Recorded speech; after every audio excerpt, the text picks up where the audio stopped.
नमस्कार दोस्तों, कैसे हैं आप लोग। स्वागत है आपका इस YouTube चैनल पर। दोस्तों, इस वीडियो में हम लोग 10 क्वेश्चन देखेंगे जीएस के, जो यूपी पीईटी का सिलेबस में दिया है जीएस के सिलेबस में।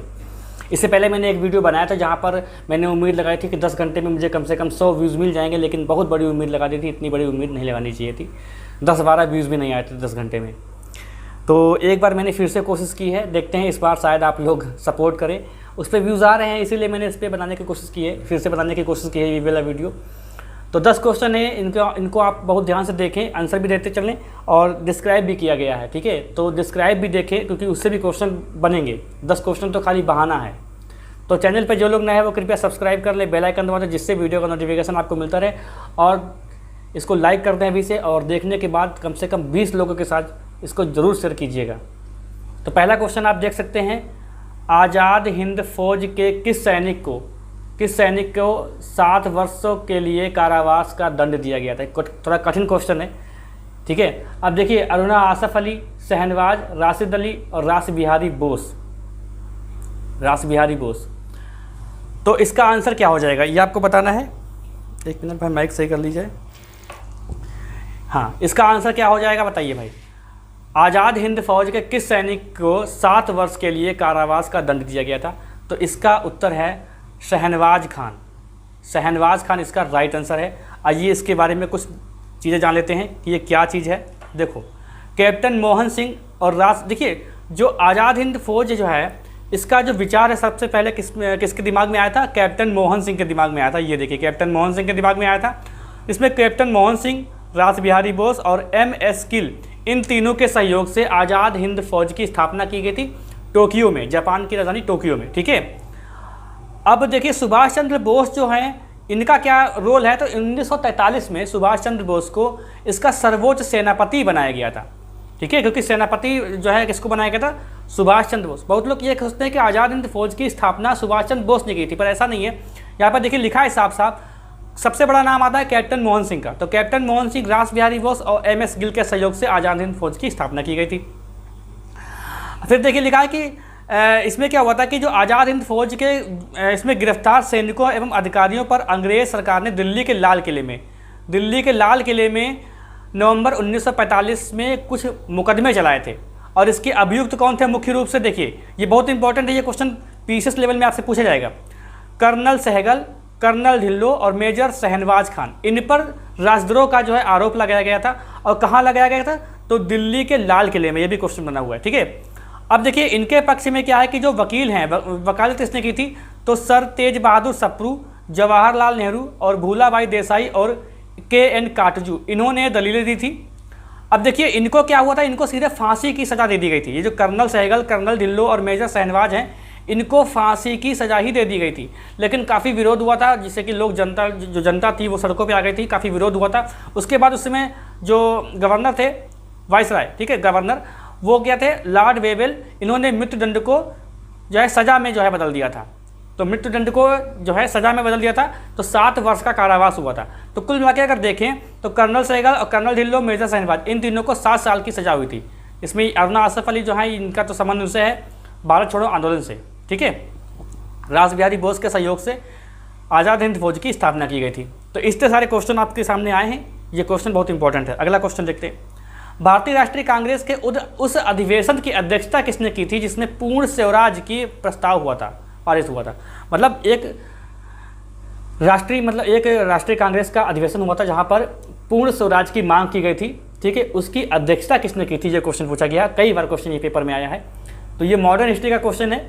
तो इसका आंसर क्या हो जाएगा, जवाहरलाल नेहरू। बिल्कुल सही आप सोच रहे थे, जो भी सोच रहा था जवाहरलाल नेहरू, बिल्कुल सही आंसर है। आइए इसके बारे में देखते हैं। देखिए, 1929 में एक लाहौर अधिवेशन होता है जिसकी अध्यक्षता जवाहरलाल नेहरू ने की थी। इसकी अध्यक्षता। देखिए, कुछ प्रमुख अधिवेशन है, हालांकि अधिवेशन वाले जो क्वेश्चन है मैंने इससे पहले वाले वीडियो में भी कराया था, लेकिन ये इतने इंपॉर्टेंट ही है कि इनको फिर से मैंने लिया है। देखिए, पहला जो अधिवेशन हुआ था बम्बई में, जब स्थापना हुई थी, तो वहाँ पर किसने अध्यक्षता की थी, ब्रह्मेश चंद्र बनर्जी। आपने WC बनर्जी के नाम से इनको जाना होगा। 1885 में स्थापना हुई थी, A.O. ह्यूम द्वारा कांग्रेस की स्थापना की गई थी।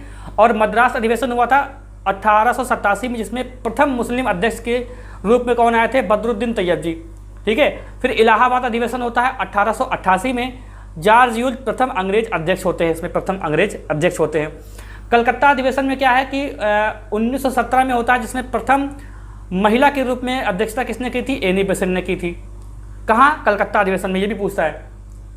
महात्मा गांधी ने एक बार कांग्रेस की अध्यक्षता की है, वो कहाँ की है? बेलगांव में की है 1924 में। देखिए एनी बेसेंट का नाम लिखा है, ये महिला हैं, लेकिन अगर प्रथम महिला की बात करें तो 1925 में कानपुर अधिवेशन हुआ था, जिसमें सरोजिनी नायडू ने कांग्रेस की अध्यक्षता की थी। वो प्रथम महिला है, वो प्रथम भारतीय महिला है। अब देखिए यहाँ पर लिखा है हरिपुरा अधिवेशन। हरिपुरा अधिवेशन 1938 में सुभाष चंद्र बोस ने इसकी अध्यक्षता की थी, और त्रिपुरी अधिवेशन 1939 में राजेंद्र प्रसाद ने की थी। देखिए त्रिपुरी अधिवेशन में पहले जो है वो अध्यक्ष कौन थे कांग्रेस के? सुभाष चंद्र बोस ही थे, पर कुछ विवाद हो गया था, जिसके कारण क्या था कि सुभाष चंद्र बोस को हटा दिया गया था, राजेंद्र प्रसाद जो है इसकी अध्यक्षता की थी। ठीक है, तो ये जितनी भी कांग्रेस के अधिवेशन हुए इनको आप याद रखेंगे तो अच्छा रहेगा, क्योंकि इससे क्वेश्चन बनेगा, तो इससे बाहर क्वेश्चन नहीं जाएगा। ठीक है, चलिए एक बात और, दादा भाई नौरोजी को जो है ग्रैंड ओल्ड मैन कहा जाता है, ये भी ध्यान रखिएगा। ठीक है, अगला क्वेश्चन देखें। क्वेश्चन है सेबी क्या है? सेबी क्या चीज़ है? तो सेबी एक वैधानिक निकाय है, सलाहकार निकाय है, संवैधानिक निकाय है, अवैधानिक निकाय है। तो इसका आंसर क्या हो जाएगा? एक वैधानिक निकाय है सेबी। इसके बारे में देख लेते हैं। देखिए सेबी की स्थापना कब हुई थी? 12 अप्रैल 1988 को सेबी की स्थापना हुई थी, लेकिन अधिनियम कौन सा है? ये 1992 का। 30 जनवरी 1992 को एक अध्यादेश जारी किया गया, जिसके द्वारा जो है ये इसको वैधानिक दर्जा प्राप्त है। ठीक है, 1988 में इसकी प्रारंभिक जो पूंजी थी वो कितनी थी? 7.5 करोड़ रुपये। ठीक है, और इसका मुख्यालय कहाँ है? मुंबई में है। और सेबी के प्रबंध जो है, सेबी का जो प्रबंध है वो 6 सदस्यों के द्वारा होता है। वर्तमान में इसके चेयरमैन कौन है? अजय त्यागी इसके वर्तमान में चेयरमैन है। ठीक है, अगला क्वेश्चन देखते हैं। अब देखिए क्वेश्चन है कि वित्त बिल के लिए किसकी पूर्व स्वीकृति आवश्यक है? ये क्वेश्चन बहुत ही अच्छा है, इसको समझिए। वित्त बिल अगर पेश करना है तो किसकी स्वीकृति आवश्यक है? इसमें प्रधानमंत्री हैं, या वित्त मंत्री हैं, या राष्ट्रपति हैं, या स्पीकर है? बताइए किसकी है? तो इसका आंसर हो जाएगा राष्ट्रपति इसका सही आंसर हो जाएगा। इसके बारे में डिटेल देखते हैं। देखिए संविधान के अनुच्छेद 280 के तहत राष्ट्रपति द्वारा प्रत्येक जो है वित्त आयोग का गठन किया जाता है। राष्ट्रपति द्वारा 280 के तहत वित्त आयोग का गठन किया जाता है, और वित्त आयोग में राष्ट्रपति द्वारा एक अध्यक्ष और 4 सदस्य नियुक्त किए जाते हैं, लेकिन और उनकी योग्यता जो है वो संसद निर्धारित करती है, राष्ट्रपति नहीं। देखिए वित्त आयोग का जो अनुच्छेद है वो कौन सा है? 280। राष्ट्रपति द्वारा वित्त आयोग का गठन किया जाता है, और वित्त आयोग में जो है राष्ट्रपति द्वारा एक अध्यक्ष और 4 सदस्य के रूप में जो है नामित किया जाता है। ठीक है, तो जिसमें सदस्य की जो योग्यता होती है वो राष्ट्रपति तय नहीं करते हैं, वो संसद तय करती है। ठीक है, और वित्त आयोग का काम क्या है? वित्त आयोग केंद्र तथा राज्यों के बीच जो है वित्तीय संबंधों के संबंध में संस्तुति करता है ये। और 15वें वित्त आयोग चल रहा है, तो 15वें वित्त आयोग के अध्यक्ष कौन है? NK सिंह 15वें वित्त आयोग के अध्यक्ष जो 2025 से लगभग 26 तक चलेंगे ये। ठीक है, और राज्य वित्त आयोग का गठन जो है अनुच्छेद 243(1) के अंतर्गत किया जाता है। जो राज्य वित्त आयोग है इसका अनुच्छेद कौन सा है? 243(1). ठीक है, अगला क्वेश्चन देखें। अब देखिए एक ये क्वेश्चन है साइंस का, निम्नलिखित में से कौन सा युग्म सुमेलित है? सही सुमेलित है। अब देखिए silver iodide, horn silver chloride को कृत्रिम वर्षा कहते हैं, या जिंक फास्फाइड को चूहे का विष कहते हैं, और जिंक सल्फाइड को फिलास्फर ऊन कहते हैं। तो इसका सही सुमेलित कौन सा है? ठीक है, मैं रुकता हूँ 5 सेकंड तक। 1 2 3 4 5।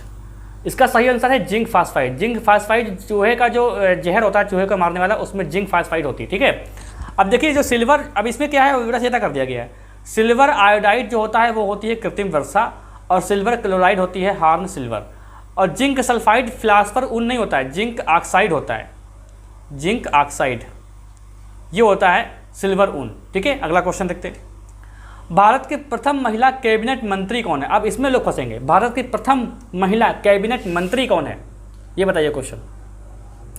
राजकुमारी अमृत कौर, सरोजिनी नायडू, सुचिता कृपलानी, मीरा कुमार। बताइए भाई इसका आंसर क्या होगा? इसका आंसर बताता हूँ मैं, राजकुमारी अमृत कौर इसका सही आंसर है।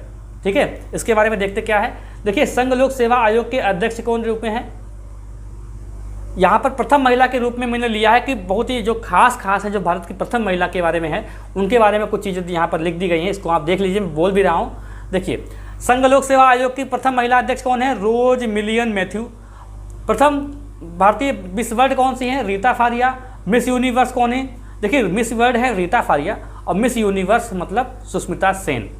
भारतीय महिला बैंक की अध्यक्ष कौन है? प्रथम भारतीय महिला मतलब भारतीय महिला बैंक की प्रथम महिला अध्यक्ष कौन? उषा अनंत सुब्रमण्यम इनका नाम है। और सर्वोच्च न्यायालय की न्यायाधीश मीरा शाही फातिमा। देखिए सर्वोच्च न्यायालय की अभी तक कोई मुख्य न्यायाधीश महिला नहीं बनी है, ये ध्यान रखिएगा। सर्वोच्च न्यायालय की जो न्यायाधीश हैं वो कौन है? मीरा शाही फातिमा बीबी। और उच्च न्यायालय की मुख्य न्यायाधीश, यहाँ पर देखिए उच्च न्यायालय लिखा हुआ है, यहाँ पे क्या लिखा हुआ है? उच्च न्यायालय। उच्च न्यायालय की मुख्य न्यायाधीश कौन है? पहली महिला, वह है लीला सेठ। लीला सेठ है, ये हिमाचल प्रदेश में है, ठीक है। मुख्य सूचना आयुक्त, प्रथम महिला मुख्य सूचना आयुक्त कौन है? दीपक संधू। और प्रथम महिला अशोक चक्र प्राप्तकर्ता कौन है? नीरजा भनोत, ठीक है। और प्रथम महिला विदेश मंत्री सुषमा स्वराज। दादा साहब फाल्के पुरस्कार पाने वाली प्रथम भारतीय महिला कौन है? देविका रानी। ये भी ध्यान रखिएगा, ये फिल्म जगत में प्रथम नायिका के रूप में जानी जाती हैं। राष्ट्रपति का चुनाव लड़ने वाली प्रथम महिला कौन है? कैप्टन लक्ष्मी सहगल। देखिए मैंने ये ऐसे क्वेश्चन इसलिए लिया है क्योंकि देखिए जो उसमें जो जीए है ना, जनरल अवेयरनेस, वो 10 नंबर की है, ठीक है। तो इसको ध्यान रखिएगा इस चीज़ को। करंट अफेयर 10 नंबर की है और जीएस हिस्ट्री 10 नंबर की है और मुझे लग रहा है कि जीए भी 10 नंबर की है। तो ये ध्यान रखिएगा, ये जीए का क्वेश्चन है, जिसको हम लोग जनरल नॉलेज कहते हैं, वो चीज़। तो राष्ट्रपति का चुनाव लड़ने वाली प्रथम महिला कौन है? उनका नाम है कैप्टन लक्ष्मी सहगल। कैप्टन लक्ष्मी सहगल। और प्रथम राष्ट्रपति महिला कौन है? प्रतिभा पाटिल, ठीक है, प्रतिभा देवी पाटिल, ये प्रथम। और पहली प्रधानमंत्री कौन है? वो है इंदिरा गांधी। आगे देखें अगला क्वेश्चन। भारत का क्षेत्रफल विश्व का कुल भौगोलिक क्षेत्रफल का कितना प्रतिशत है? ये इसका क्वेश्चन बताइए, इसका आंसर क्या है? भारत का क्षेत्रफल जो है वो विश्व का कितने परसेंट है, ये पूछा गया है। बताइए 3% है या 3.7% है या 2.4% है या 2.8% है? बताइए इसका आंसर क्या हो जाएगा? 2.4% इसका सही आंसर हो जाएगा। तो आइए इसके बारे में कुछ, भारत के बारे में कुछ जो बनने वाले क्वेश्चन, ऐसे तो बहुत बनने वाले क्वेश्चन हैं लेकिन यहाँ पे जो लिए हैं उनको देख लेते हैं। देखिए भारत जो है वो उत्तरी और पूर्वी गोलार्ध में है, ये ध्यान रखिएगा, ठीक है। और भारत विश्व में क्षेत्रफल की दृष्टि से 7वें स्थान पर है, क्योंकि सबसे बड़ा क्षेत्रफल किसका है? सबसे बड़ा क्षेत्रफल है रूस का, रसिया का, ठीक है। तो भारत विश्व में क्षेत्रफल की दृष्टि से 7वें स्थान पर है और विश्व की कुल जनसंख्या, जितनी भी विश्व में कुल जनसंख्या है उसका 17.5% भारत में निवास करती है, ये भी ध्यान रखिएगा। और भारत का सबसे दक्षिणी बिंदु क्या है? उसको बोलते हैं इंदिरा पॉइंट। इसको क्या बोलते हैं? इंदिरा पॉइंट। भारत का सबसे दक्षिणी बिंदु को बोलते हैं इंदिरा पॉइंट। और भारतीय भूमि का सर्वाधिक जो उत्तरी भाग है उसको बोलते हैं इंदिरा काल। इसको बोलते हैं इंदिरा काल। भारत के गुजरात जो राज्य है उसकी तटीय रेखा सबसे लंबी है, तटीय रेखा सबसे लंबी है, ठीक है। भारत के 9 राज्य जो हैं वो समुद्र तट रेखा से लगे हुए हैं। और भारत में कर्क रेखा जो है 8 राज्यों से होकर गुजरती है, जो कौन कौन से हैं? गुजरात, राजस्थान, मध्य प्रदेश, छत्तीसगढ़, झारखंड, पश्चिम बंगाल, त्रिपुरा, मिजोरम, ठीक है। भारत की सबसे छोटी स्तरीय अगर सीमा पर अगर बात करें कि भारत की सबसे छोटी स्तरीय सीमा किस देश के साथ लगती है तो उसका नाम है अफगानिस्तान। और सबसे लंबी बांग्लादेश के साथ, ठीक है, 4092 किलोमीटर के साथ लगती है बांग्लादेश के साथ। तो भारत की सबसे छोटी स्तरीय सीमा किसके साथ लगती है? अफगानिस्तान के साथ। नेक्स्ट क्वेश्चन देखिए, भारत निर्माण योजना की शुरुआत कब हुई? भारत निर्माण योजना की शुरुआत भाई बताइए कब हुई है? तो इसका उत्तर बताइए। उसका उत्तर है 2006। तो कुछ योजनाएं हैं इसके बारे में देख लेते हैं। देखिए मिड डे मील योजना का आरंभ कब हुआ था? 1995 में। विद्यालयों में दोपहर का भोजन कराना, दोपहर का भोजन मतलब उपलब्ध कराना बच्चों को, ये मिड डे मील की एक कहानी है। और स्वर्ण जयंती ग्राम स्वरोजगार योजना 1999, ग्रामीण क्षेत्रों में गरीबी को कम करना, ठीक है, ये इसका उद्देश्य है। तो और बेटी बचाओ बेटी पढ़ाओ 2015 से बेटियों की भ्रूण हत्या से सुरक्षा हेतु जागरूकता प्रसारित करने हेतु, ठीक है। बेटी बचाओ बेटी पढ़ाओ शुरू हुआ था 2015 में। प्रधानमंत्री कौशल विकास योजना 2015 और फसल बीमा योजना 2016, ठीक है। इसमें रबी, खरीफ और जायद की फसलों की परसेंटेज के हिसाब से उसमें जो है अनुदान मिलता है। प्रधानमंत्री उज्ज्वला योजना 2016 में स्टार्ट की गई थी। और प्रधानमंत्री मातृत्व वंदना योजना 2017 में स्टार्ट की गई थी। आयुष्मान भारत योजना 2018 में स्टार्ट किया गया था। और किसान सम्मान निधि योजना 2019 में, इसमें 3 किस्तें आती हैं 2-2 हज़ार रुपये की, ठीक है। तो ये छोटी सी चीज़ें हैं, इनको लिख लो या फिर याद कर लो, ये क्वेश्चन बन सकता है, जीए में बन सकता है इससे। अगला क्वेश्चन देखते हैं। अब देखिए 2 करंट का क्वेश्चन इसमें है। टोक्यो ओलंपिक में भाग लेने वाली ट्रांसजेंडर लॉरेट हार्वर्ड किस देश की हैं? किस देश की? लॉरेट हार्वर्ड किस देश की हैं? ये टोक्यो ओलंपिक में भाग लेने वाली हैं भारोत्तोलन में, मतलब वेट लिफ्टिंग में भाग लेंगी। ये ट्रांसजेंडर है, ट्रांसजेंडर समझते होंगे आप। ये न्यूजीलैंड की हैं। देखिए इनकी फ़ोटो देखिए, ये देखिए फ़ोटो है, ये है। तो किस में है ये भाई? भारोत्तोलन में है, वेट लिफ्टिंग में है, और ये ट्रांसजेंडर हैं। तो ये न्यूजीलैंड के रहने वाली हैं, पहली बार ऐसा हो रहा है, ठीक है। न्यूजीलैंड की रहने वाली है ये। तो ओलंपिक के बारे में, टोक्यो ओलंपिक के बारे में कुछ बातें जानते हैं। देखिए क्या बोलते हैं यार, टोपी निकल रहा है मुझसे। टोक्यो ओलंपिक में क्वालिफाई करने वाली जो पहली महिलाएं हैं, पहले लोग हैं, उनका देखिए प्रथम नाविका कौन है? ये इनका नाम है नेत्रा कुमनन, ठीक है। और प्रथम तलवारबाज कौन है? भवानी देवी। प्रथम महिला वेट लिफ्टर कौन है? मीराबाई चानू। और प्रथम घुड़सवार कौन है? फवाद मिर्जा। प्रथम महिला पहलवान कौन है? विनेश फोगाट, ठीक है। तो ये चीज़ याद रखो आप, सही रहेगा आपके लिए। और देखो ओलंपिक खेल से संबंधित प्रश्न क्या है। देखिए पहला ओलंपिक जो हुआ था वो हुआ था 1896 में एथेंस में, जो ग्रीस की राजधानी है। 2016 का हुआ था, 2016 का कहाँ हुआ था? ये हुआ था यार कहाँ, रियो, गलत लिख गया है, रियो में हुआ था। 2024 का पेरिस में होने वाला है। देखिए ये जो ओलंपिक होने जा रहा है 2021 में, ये 2020 का है, जो टोक्यो में होना था, लेकिन कोरोना के चलते ये रद्द हो गया था। अब 2021 में हो रहा है, टोक्यो में हो रहा है। 2028 का कहाँ होने वाला है? लॉस एंजल्स में, ये पहले से डिसाइड होते हैं। और 2032 का ये कहाँ होगा? ब्रिस्बेन में होगा, ठीक है।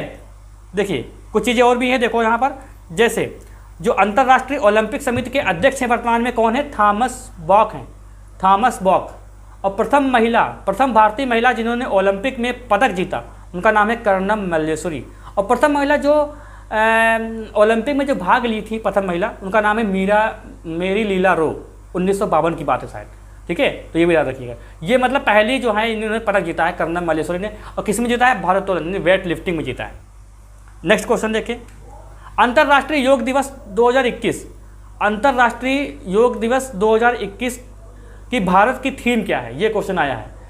अंतर्राष्ट्रीय योग दिवस 2021 की भारत की थीम क्या है? दरअसल इसमें 2 थीम है, एक तो यूनाइटेड नेशन की है, एक है इंडिया की। तो देखिए यहाँ पे दोनों देखो, योग फॉर वेलनेस और योग फॉर वेल बीइंग।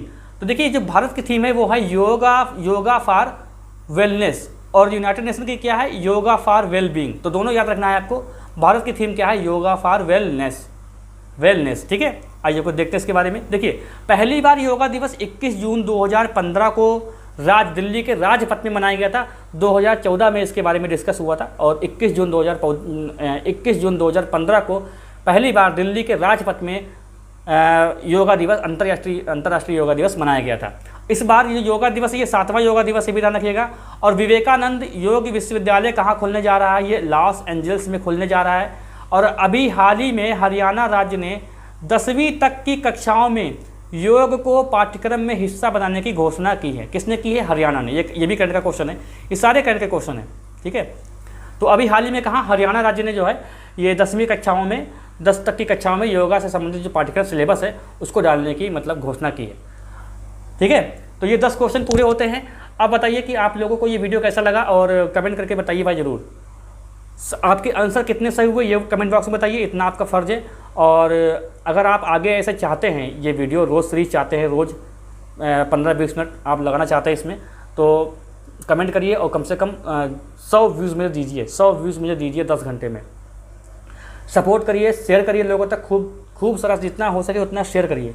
चैनल पे अभी तक आप अगर नए हैं तो चैनल को सब्सक्राइब करके रखो, बेल आइकन दबा के रखो, जिससे वीडियो का नोटिफिकेशन आपको तुरंत मिले, ठीक है। किसी क्वेश्चन पे डाउट अगर आपको हुआ है तो आप कमेंट करके क्वेश्चन पे जो है वो मतलब अपना क्वेरी या अपने जो कमेंट मतलब जो भी डाउट हैं वो कमेंट बॉक्स में आप पूछ सकते हैं, मैं उसका रिप्लाई कर दूंगा, नहीं तो उसको अगले वीडियो में डिस्कस करेंगे हम लोग, ठीक है। मिलते हैं अगले क्लास में।